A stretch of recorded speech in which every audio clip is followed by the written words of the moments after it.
Thailand early in February, where over 150 celebrities and politicians from Europe and the United States went on what they called the March for the Survival of Kampuchea.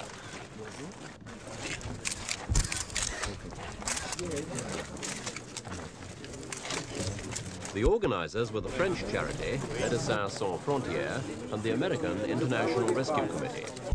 Their main concern was reaching those in need inside Kampuchea. The survival of the Cambodian people is under threat.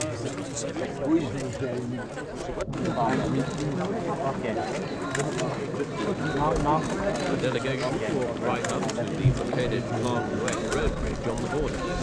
Expected they weren't allowed. Why don't you walk over here? The text of their appeal was then read out by American organizer Liv Ullmann. Men and women from all parts of the world, having left behind our quarrels, our differences of opinions, with only one single aim: to help the Cambodian people. We want to let all people know all our strengths and resources, our solidarity. Here we stand only to address all the different parties who have in their hands the destiny of the Cambodian people. A solemn and urgent appeal by all possible means to the community of men, women, and children in danger of extinction.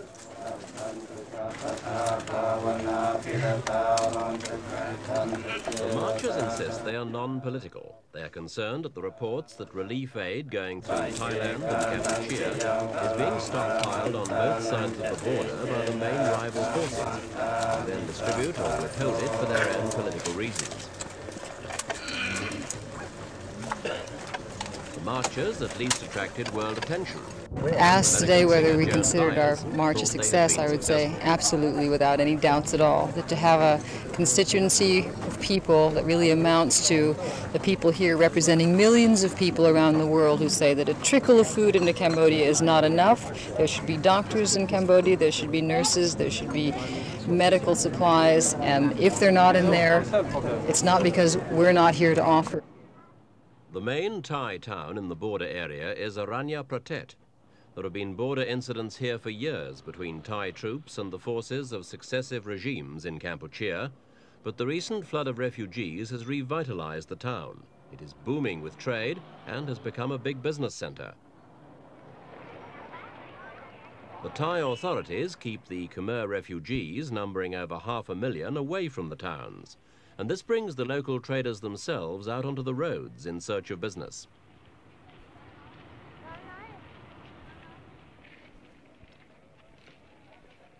The Thai military keep checks on the comings and goings, but they no longer enforce the ban on black market trading imposed in January after several violent incidents. One of the main refugee camps outside the town is Ban Nong Mak Moon, also known as Camp 204. Many of the refugees completed their journey with savings intact, often in gold. Apart from basic foodstuffs, which they can expect from the relief agencies, they want clothes, soap, cooking utensils, spices, and soft drinks.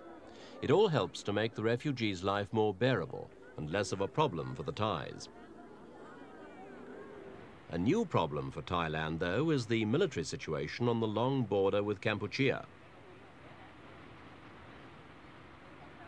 In recent weeks, the Thais have been strengthening defensive positions in the area because they are now faced with the prospect of direct confrontation with Vietnamese forces. After the Hanoi troops moved into Kampuchea just over a year ago, helping to install the Heng Samrin government, they were fully occupied for months pursuing the Khmer Rouge forces of Pol Pot. But now the Vietnamese are just across the border. They have already clashed with Khmer Rouge units and with the anti-communist Khmer Serei. And Thailand is taking precautions in case the Vietnamese strike right across the border.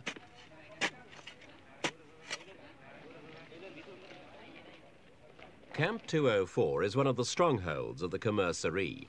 They have a good organization and never turn newcomers away. This policy is not entirely lacking in self-interest. The bigger the camp, the greater the relief aid they can expect.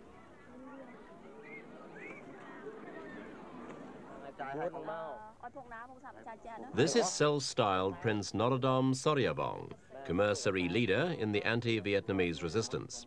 He is believed to be dead now, killed somewhere across the border, but other strong men have stepped into his shoes, running the camp like a military barracks.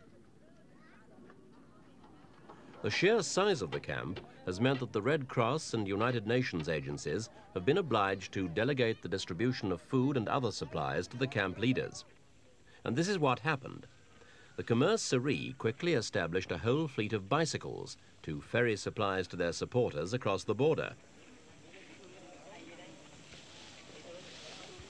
When the cyclists return, they can give first-hand accounts of new dangers to would-be refugees and smugglers.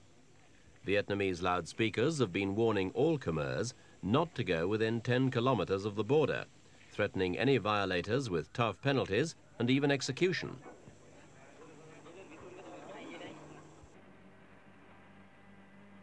The Khmer Serei used to fight Pol Pot's Khmer Rouge. They have clashed with the Vietnamese and with Thai patrols, and in this deserted camp, they even fought against each other. Prince Norodom Soryabong's partner at Camp 204, Van Saren, a former commander in the Khmer army before Pol Pot's arrival in 1975, is said to have led an attack early in January against this neighboring camp at Ban Nong Samet, known as Camp 007. Here, security was kept by the Khmer Serei and former Khmer Rouge in an uneasy alliance. This was encouraged by the Thai authorities, who want to see a united Kampuchean front against the Vietnamese. But the hardline Khmer Serei consider Pol Pot as great a foe as Heng Samrin and want nothing at all to do with the Khmer Rouge. This basic rivalry erupted into 4 days of fighting after Van Saren made his move. 80 people were killed, all the civilians fled, and the camp was looted. The whole affair highlights the big security problem facing the Thais, with small armies on their territory, but quite out of their control.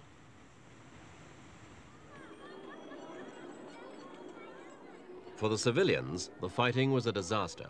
About 200,000 were displaced yet again, and the Thais were so incensed by the whole incident that they cut off all supplies except water to the area until they were sure that the fighting was finished. So, as usual, it was the civilians who suffered most.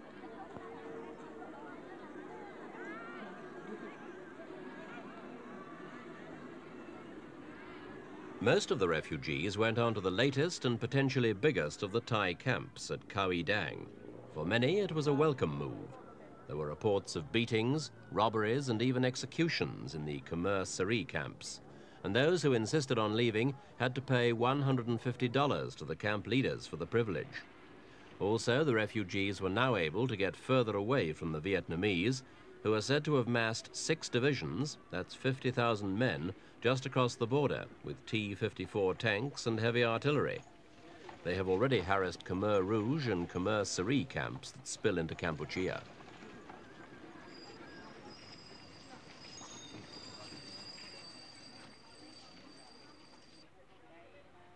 Back in the evacuated Camp 007. The Khmer Serei men are in control again, after a brief occupation by Khmer Rouge units who have their main stronghold 15 kilometers away.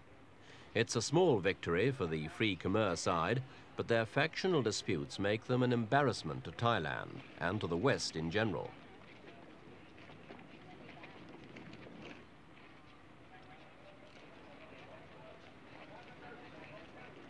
They refuse to lay down their arms, and so their camps cannot be designated demilitarized, one of the prerequisites for full United Nations endorsement. And they lose the goodwill of relief organizations, who see their supplies being smuggled across the border or even being traded for weapons and black market goods.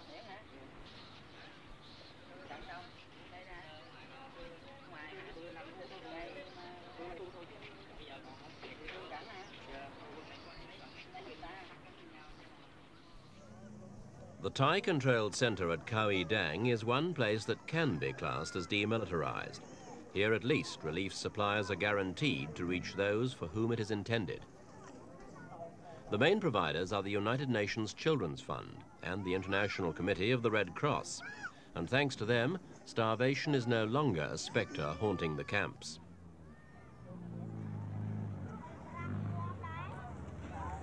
The recipients now include Vietnamese, after this group of 157 arrived on January the 22nd.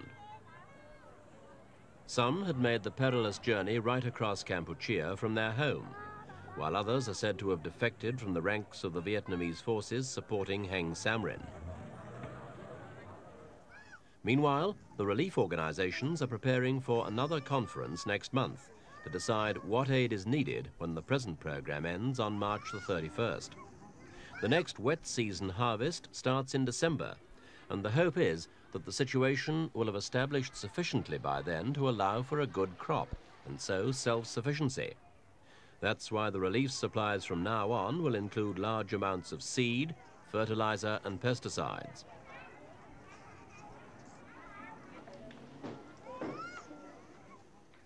The main threat, one which could throw the volatile border area into complete chaos, is large-scale fighting.